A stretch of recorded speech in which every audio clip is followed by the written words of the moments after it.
Good morning. I had a couple of hours, so I got bored and this happened. Stuck at home. Anyway, I put the car up in the air because, well, I bought all the new front end components for this because if some of you guys remember, I've had issues with this front brake forever. Both of these sides. So they're a kit I bought off eBay. That bracket I think is bent. One of these brackets wasn't square. I tried to straighten it out, all that fun stuff. These are Chevelle rotors. I do not like them because they push the tire out this way, 3/4 of an inch on either side. The new kit I bought, that Willwood kit right there, where is it? Right there. That Willwood kit, it is got a composite one-piece rotor that they make themselves. It has the correct width. It corrects that, and it's got a nice caliper that goes with it, and it fits these factory spindles. Now, when I took this apart, because I also got to take the bearings out of the 9-inch, I got to rebuild it. I got to rebuild this M22. I have an M23 I might put in it, and that's going to happen. And while that's going down, I got a bunch of body work to do, and my parts car is in the back, and so I'm going to cannibalize a lot of stuff. I am at the point where I'm at a crossroads. Do I put the brakes on it, suspension and everything that I have, all the new CPP control arms, and what is that? Yeah, all the front suspension is in there, everything but the spindles and coil springs and shocks and steering box, basically, I'm reusing. Or replacing rather. I also got to fix these headers because they have a leak or two. The exhaust needs to be painted. So here's where I'm at. That car back there has a really cherry frame. This car does not have a cherry frame. This car has decent floors. That car has not as good at floors. This car has crappy metal here. That car's better there, obviously, but the roof is torn up on that wagon. I'll show you. So I think what's going to happen is I think this frame's coming out. I think that frame is coming out, and I think the floor is getting fixed. I think this car is going up in the air, way higher than it is, because, well, let me just show you. I love that thing. It runs so good. I've never ever seen this before. Okay, so I've had trouble with these brakes, right? You know that. Where's the cap? The cap was inside the wheel. Had plenty of grease, but that red grease is now black. And I just redid these like 5,000 miles ago.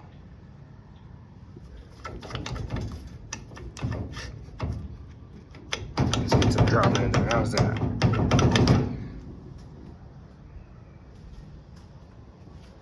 I've had more issues with bearings in this car. 5 axle bearings on this side. I don't know, 4 or 5 front wheel bearings now on this side.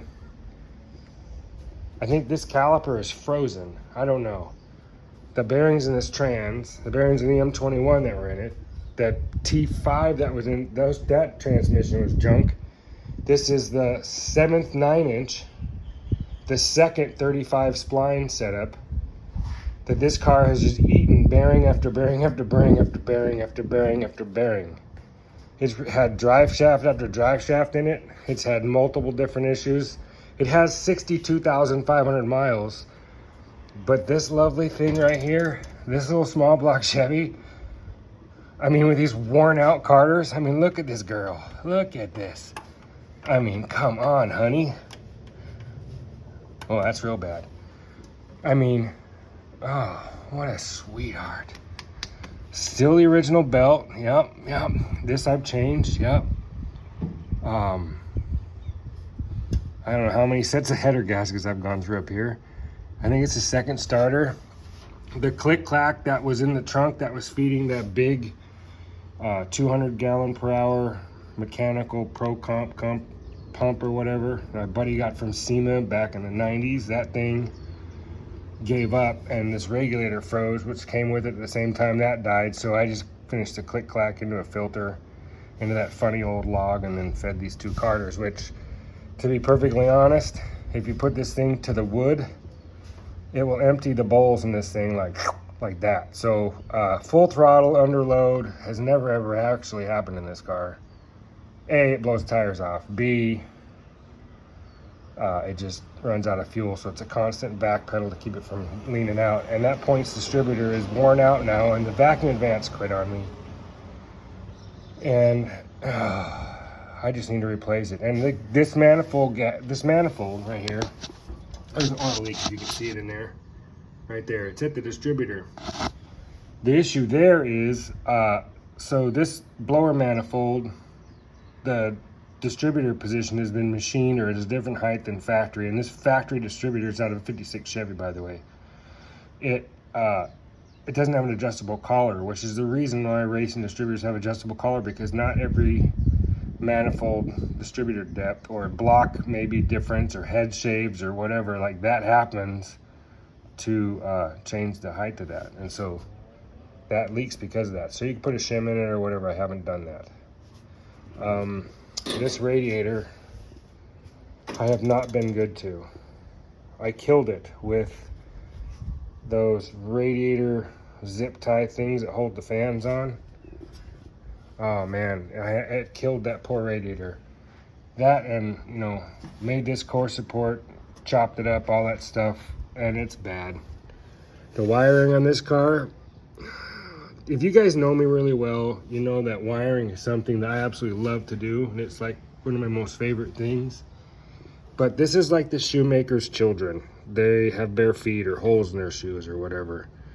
Like this poor car.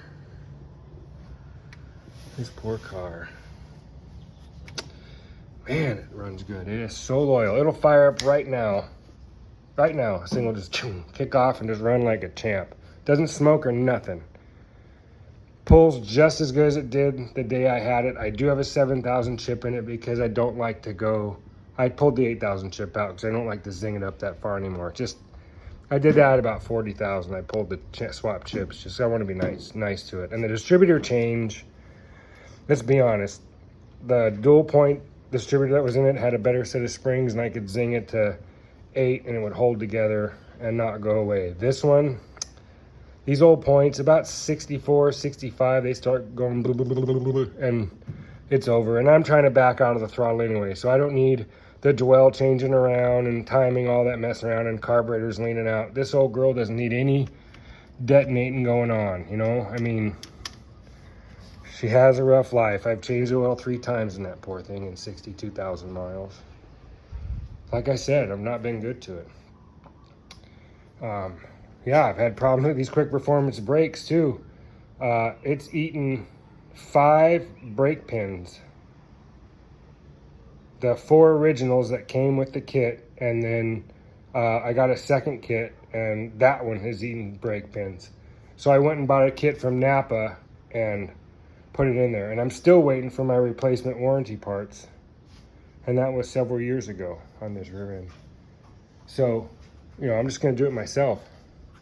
Oh look, patch panel, yeah, that's for this side, but the other side's just as bad. I have the front fender one. The other car, where is that? Let me show you. Look at that car, so cool. 4 pipes, and there's a 4-speed, you see it? Yeah. All right, the other car. Hi, Molly. Yeah, you're 15 now. Look at you, aren't you cute? Good girl. Come on, come on. Hey, easy, easy, easy. Don't knock stuff over, ding dong. All right, here it is. Here it is. This 5.7 150 2-door sedan has had a rough life. It has a nice little small block in it with camel humps. Belongs to my buddy who gave me the car, actually. That's his motor, he gets it. It had some slots on it, 14s and 15s. They're uniluggers. They're in rough shape. It is a real 150, has some really rare stuff because this car is a delete car, so it has all the delete plates. The dash delete plates for the heater controls, the clock, the radio, all that stuff, and the firewall, because it was Hawaii. What do you need a heater for, a defroster for? And so here it is. Also has a wagon bumper, which this car is going to go on my car. It also has everything to make my car have the factory tank again. I so can't wait for this to have. I miss that about that car. I never had it. And that's the one thing I always regretted. But this car is going to get cut up and donate There's a bunch of wagon parts on here. There are some stuff that maybe some of you guys might need. As I'm tearing this car apart and it's getting pulled for pieces. I mean, look at the poor thing. It's not even savable. I wish it was. I would like to put Nomad quarters on this and make it into like a 150 Nomad, but I'm not going to do that right now. What is going to happen is I'm going to steal a lot of that. And, you know, whatever else. I'll probably keep a door or two. The front clip's coming off because this fender is so much better than my fenders. And this hood is better than my hood. This car actually has a firewall. Yeah, this car actually has a firewall. Hold, please. Oh, look. That's a factory firewall. Look at that. And the frames, it would have been off the frame before. Look, there's no bushings right there. Isn't that cool? Yeah, so it's going to get rebuilt, and I have all the control arms for it. So I think I might just rebuild this frame because it's not cut. And this has a firewall, and I might just put the firewall in my car. And this whole front clip's going to go on my car, I think. I might even reuse those headers. You never know. Oh, that's not good. I probably need a hold. Yeah, I need a bolt. Hold on. Hold, please. Oh. All right. Yeah, there's trim in there. Look at that dash. My car has a cut-up dash that I've repaired with another dash, and this has a good column, an good original column, and a good steering box potentially. I'm pretty excited, and some of the trim is in there, but the rockers are junk. But like I said, the frame is actually really cherry. It really is. It really is. The car actually is not as bad a shape as, you know, both cars are like, nah, you know what I mean? The bottom of this car is much more solid, except for where the forklift, when they picked it up out of the, it actually came out of the Lahaina side after the fire, believe it or not. This car was sitting out abandoned somewhere, and while they were doing all the cleanups because of the fire, this car somebody found, and they actually wrapped it. I think maybe I told you guys this, in like a saran wrap, like for a boat, for, you know, protection, so it wasn't polluting the environment anymore.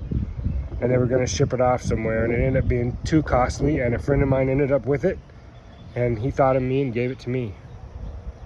And so I'm really thankful. So that's changing the whole plan of that other car and how fast it's actually going to get fixed, because I could never afford patch panels, the shipping or anything to fix that car. But now that I have this thing, I was blessed with this. I'm going to put it on it's going to go on this YouTube channel, because, you know, you guys were there when we first did it. I mean, this car started on the YouTube channel. Look at that. Practically perfect in every way. Yeah, it is. Love it. The back window is in here. I pulled it out because, oh man, and I do have a bunch of parts. I have a whole, I have tools in there somewhere. That's my problem. I have to build a bench. We'll talk about all this stuff later. But anyway, this old girl, 4-speed, is gonna get, it's gonna get fixed. Yeah. It's gonna get finished and fixed. Oh, I love that. There's a story behind that ZZ Top thing. I waited 43 years to get that thing. Pretty cool. Anyway, here we are. Good old blown stall block, ready to go. And no, it's not stock, not even close. I mean, it wouldn't have this many miles on it if it was stock and run this good. Trust me. Man, I love this car. I'm getting excited. I'm usually not excited. I don't have a whole lot of mojo to really want to do body work. But I've got some good friends and some recent, really good friends I've made that are, they're excited with me, and they're offering their help, you know, moral support and advice. And I'm really excited about that. This, I'm just perplexed. This is what did it, because let me explain something to you. You can't eat this many bearings on something if it's not if it's straight. Does that make sense? I think this side of this car and this frame, I think this thing has been wrecked. I really do. The body doesn't show it, but the car was turned into a race car for a reason, off the street for a reason, and it never turned into an actual road car. It was never driven. There was too much hokey stuff done to it. It never would have driven the way it was. It just couldn't have been. And I'm wondering if this pin on this spindle is somehow bad. I don't know which way it would be, because it wears the tire kind of funny because the alignment shims are not the same on both sides. And I have, what's the weird part is I have pinned out this frame and it fits in within spec. But the only thing that doesn't make sense to me is why I have difference in shims between side to side if the car runs so square. I mean, every once in a while it does like a weird pull. And I think it's because I'm chewing bearings up. It's either that or my spindle has lost its threads and stripped this nut out or something, because I just did this. That is scary. That's scary, scary, scary. I hit the brakes and I thought that lower ball joint had left a chat. You know, and these aren't that old. You can tell that's not old. They were chrome. Like, if you guys remember what this car looked like, this had a nice, shiny, done perfect frame. Never mounted the body, by the way. And these bolts and stuff on here were chrome, and all the suspension was brand new on this car. And the front end under this car was new, every piece of it. And the rotors that were on this were off of like a G body, I think. And I had to have some tool steel spacers made because they don't make the bearing that fits here for that to work. That we could find around here locally, or that McGuire or whatever could find in a bearing house. And so I had a set of these made. Actually, somebody from you guys actually made it and sent it to me. And we tried it. The problem was the pin here for this bracket kit that came with Molly. Honey, I hear you, and so is everybody else. I know you want to be out here, but there's kitties out here, and you like kitties. They don't like you. You can't come out here. So, where was I? Thank you. Okay, yeah, this bracket kit that I got off eBay was made for these, specifically for these Chevelle rotors. And this S10 caliper, which is not enough, in my opinion, to stop this car. Even though the entire firewall from here that way, if you can see it, is riveted HVAC sheet metal. So basically from here to here, roughly here, this is the only actual steel floor. The door, roughly, and basically where your feet would be. The rest of this whole car is HVAC sheet metal. The rest of it, the whole car.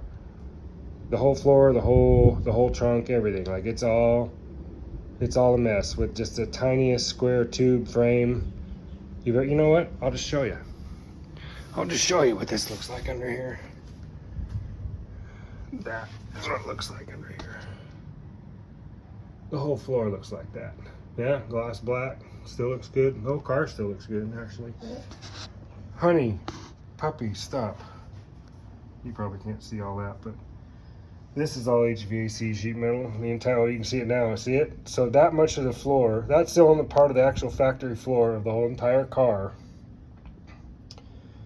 all the way around, that's still there. Whenever you see on that wheel tub, the rest of it is riveted HVAC sheet metal, which is, you know, I mean, come on. The ductwork in your house. That's what this whole car is. So, riveted. Everything's riveted. The whole thing's riveted together. Look at that. That is hideous. That's hideous. Anyway. But those are cool. Those are still working really good. Do you remember those bearing sliders? Yeah. Look at that big old 9-inch in there. Anyway. Whatever. That's so gross. Like I said, this frame's got to come out. That's what did it for me. I think that spindle's bad. I don't want to rebuild this front end, is my point. Is that making sense? I don't want to rebuild this front end, and you know I don't like the fact that this car is narrowed. I always wanted this to be a stock 57-150 with a stock interior, or this early Chevelle style, or Nova seats or whatever. These are from 65 Nova SS. I always wanted, because I told you the story, my first 150, which was exactly this color, that color. Where is it? Where is it? Where is it? Where is it? No, where is it? This car is this color. That 150 out there is the same color. My first 57, my first 150 was this color. And I sold that car when I was young, and it's the only car out of 136 cars, this is number 136, that I regret selling. And I always wanted that car back. And when I found out that this car was that color when that chip popped off, the decision was made, my wife agreed. This car is the do-over for that car. So it's gonna take me some time. I was already planning on time having to be done and, you know, getting, when I could afford it, just small pieces and parts or whatever.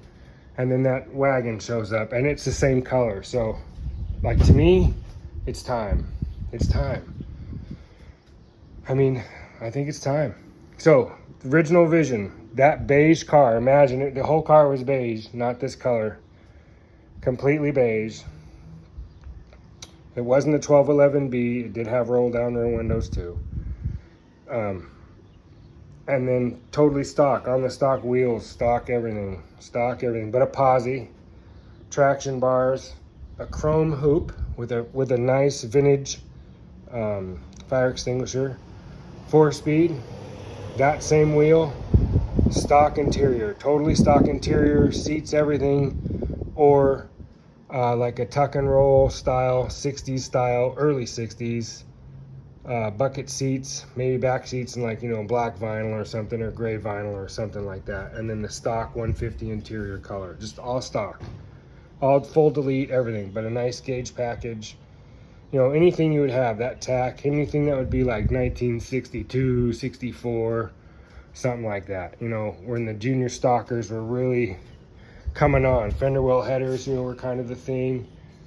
You know, all those guys in junior stocks. But, you know, so a junior stock small block, and then I'm dumb and I put a blower on top of it because it sounds like fun to me.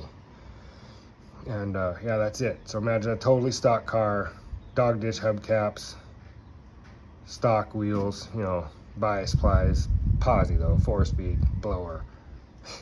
No chance of traction ever, but more fun than I could possibly imagine. So I hope you guys are up for the ride, because I'm up for the ride.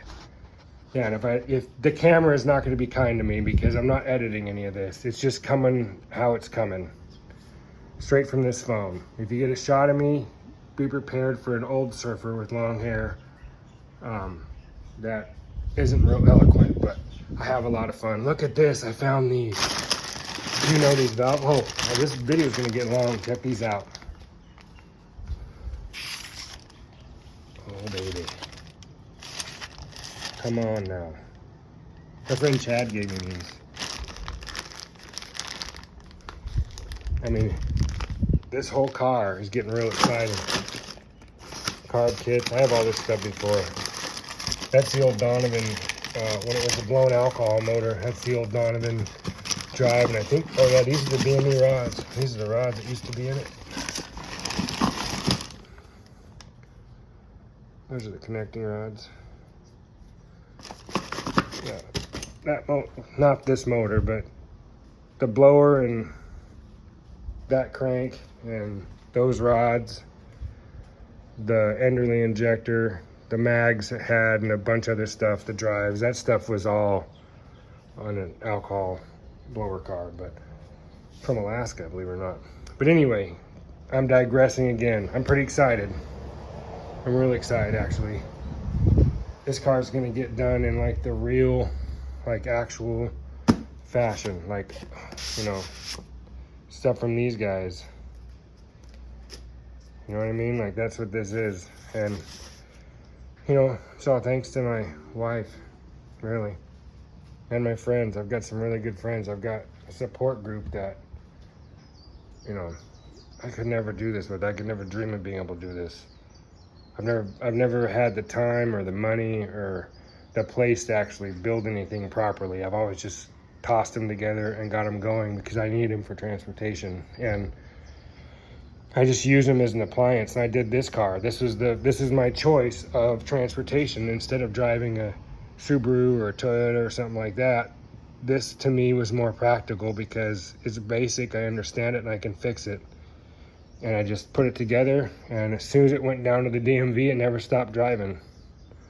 Unless something broke or I broke something stupid. And I have abused this poor thing, like I said before. But I have a lot of sentimental value in it, you know? George hates this mirror and absolutely hates these screws. And I love that. Absolutely love that.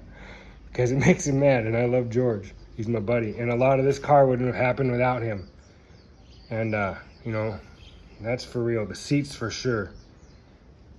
And, you know, that, like I said, this car has had a lot of love given to me through it. And, you know, it used to be something I resented and I didn't want to fix. And now I really do want to fix it. I really do.